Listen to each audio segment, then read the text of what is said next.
Assalamualaikum warahmatullahi wabarakatuh. Perkenalkan, nama saya Hesti dari Prodi Akuntansi Keuangan Perusahaan. Yang pertama, saya akan menjelaskan tentang materi dan bab apa saja yang dihadapi perusahaan dalam menghadapi COVID-19.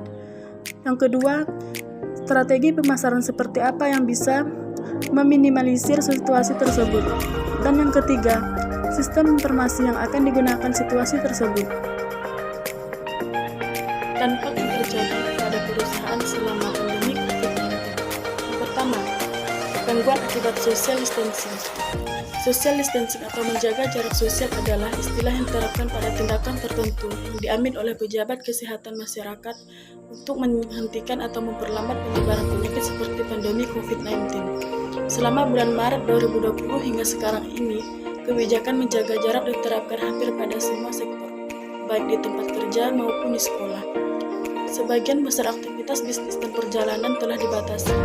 Bagaimana perusahaan Anda bisa menghasilkan pendapatan dan menjalankan operasi dengan baik? Yang kedua, menurunnya produktivitas karyawan. Setiap industri akan terpengaruh seperti yang mungkin dilihat oleh perusahaan.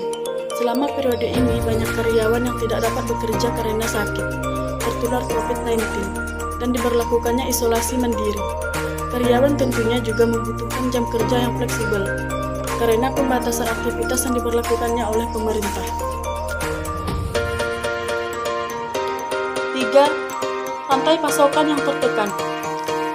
Ekonomi global masih sangat terintegrasi dan sebagian besar negara dan perusahaan bergantung pada vendor untuk bisnis mereka, dari bahan baku farmasi hingga elektronik.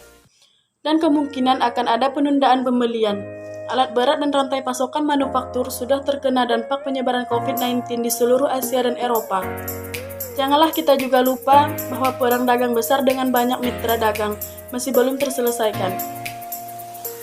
Keempat, pengangguran dan penarikan investasi. Banyak perusahaan meminta karyawan untuk bekerja dari rumah. Lembaga pendidikan meminta siswa untuk melakukan pembelajaran sekolah daring.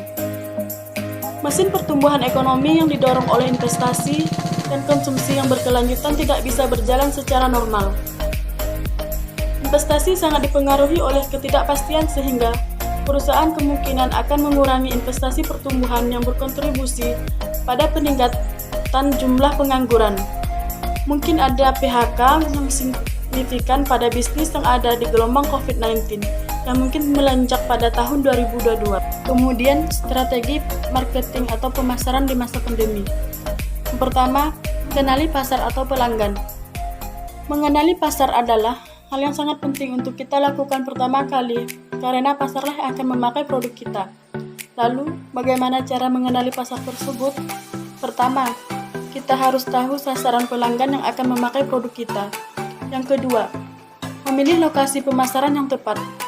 Lokasi pemasaran juga menjadi hal penting dalam berbisnis. Seseorang pasti memerlukan lokasi yang strategis untuk memasarkan produknya. Sebagai contoh, jika target pasar kita adalah mahasiswa, maka kita harus memilih lokasi yang dekat dengan kampus tersebut.